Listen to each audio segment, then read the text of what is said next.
Okay, our next item is the press packet policy update. Kevin, you want to talk about that? Okay, so I want to first draw a couple things. We did put this in board book for those of you that are following online or check back later, but on the first page where it says the response form, the first thing I want to highlight is we do pay as a district, and this was a decision the previous boards of education had made to sign up for the service. We pay for Press Plus. It's a second tier, which is it's a more expensive tier, but the original tier is called Press, and that's the online version, and it's the general IASB's recommendations on policy manuals that school districts can refer to for administrative procedures or exhibits, etc. The Press Plus is specifically then edited from our current policy manual, and all updates and edits are done specifically on the Riverside Brookfield policy manual. And so that's why I updated this form. So when you look at the attachments in here later, you'll notice that it says draft update, and it actually has RB's name on the top of it. The other thing, so what happens is when we get these policy packets, they recommend the changes based on our policy manual. That's why it's important we refer to the ones that are Press Plus. And then we either adopt them as recommended, or if we have additional edits, or if we changed. We had three significant changes. On policy 415, which is identity protection, I did send what the IASB was recommending to our legal counsel.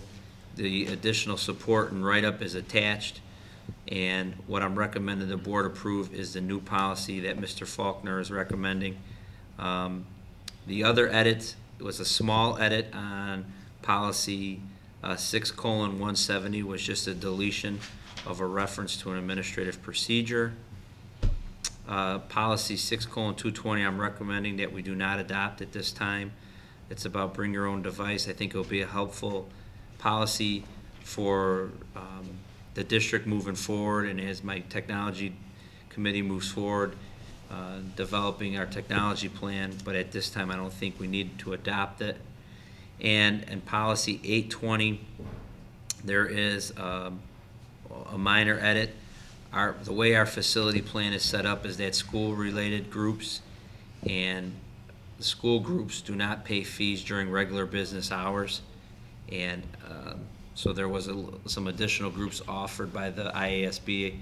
I suggested we delete those because right now we have different tiers of pricing set up in our facility reference plan, and I think our facility plan is pretty good. We spent a lot of time on that when I first came on as superintendent, not only with the attorneys but with the facilities council, and we've made some significant strides with that, and we've brought in some significant revenue. So that's one of those things I don't think it's broke yet, so we should continue to move forward, and our policy will align with that.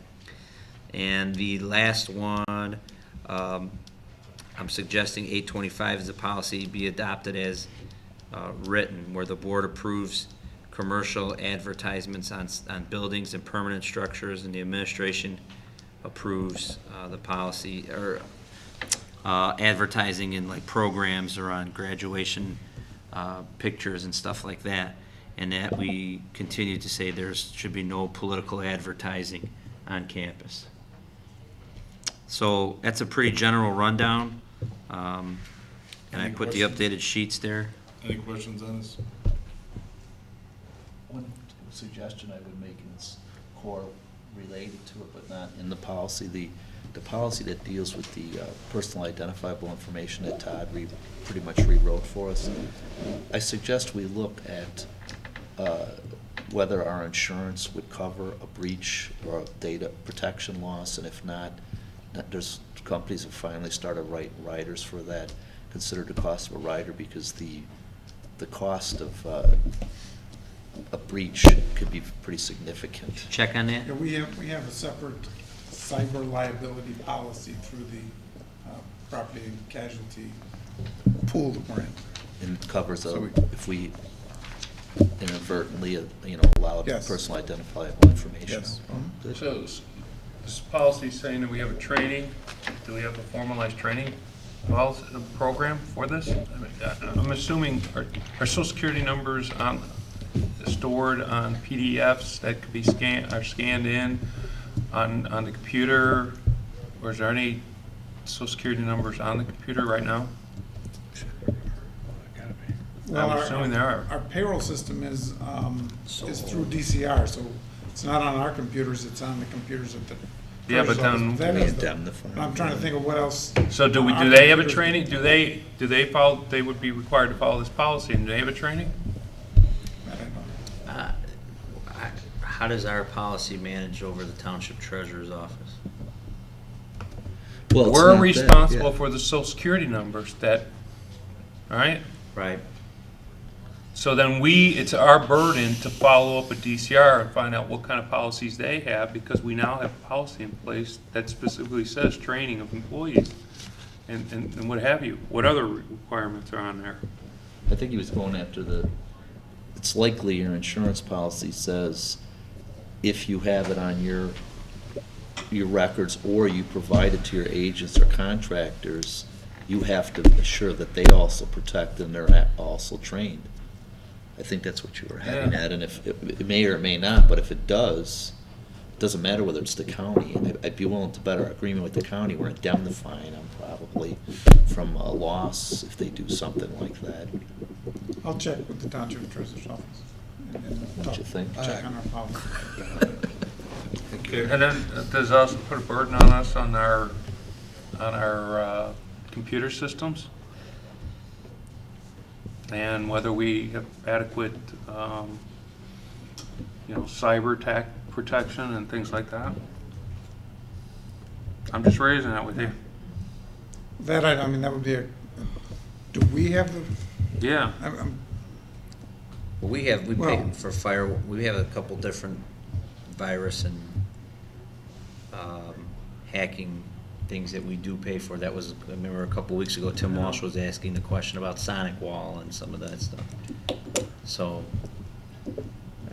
I would just review this, and, I mean, if we scan in documents and we have them on our web, on a storage disk somewhere, that same computer is connected to the web, check. well, what would you recommend though? If we have to have a policy that has identity, I know you have to have an identity protection thing, but We gotta make sure we're handling this stuff properly. Right. We gotta Right. make sure we're training all the people Right. that are supposed to be trained, and we gotta check and see where else we're transferring this material, and do we have any obligations to make certain that the people to whom we're transferring it are I mean, training. because you're responsible for disposal of material containing personal information. Right. So, Check your procedures. if you got things that get scanned on and they sit there and wind up being stored for 5 years, do you have a policy that's, I thought you were gonna ask the question a different way.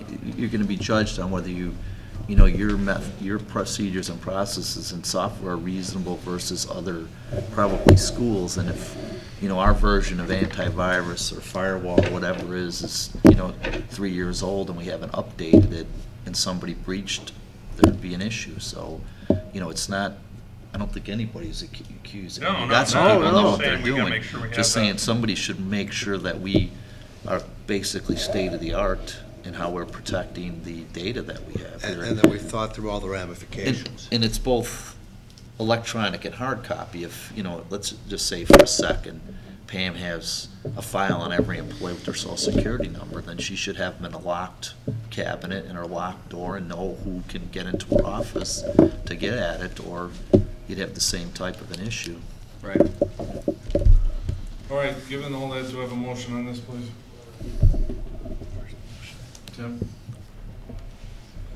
I've got, what page Resolved is that the that? Board of Education, Township High School District 208, Cook County, Illinois hereby approves the adoption of the IASB Policy Service Press Packet 81 as presented and discussed with the attached changes in the May 28, 2013 Board Agenda Packet. Have a second? second? Second by Gary Gretchen. Any other discussion? Mary Ann? Mr. Goodchick? Yes. Mr. Jepson? Yes. Dr. King? Yes. Mr. Walsh? Yes. Mr. Welch? Yes. Mr. Singh? All right, next one is a curriculum proposal, which was discussed. You didn't vote. Oh, yes.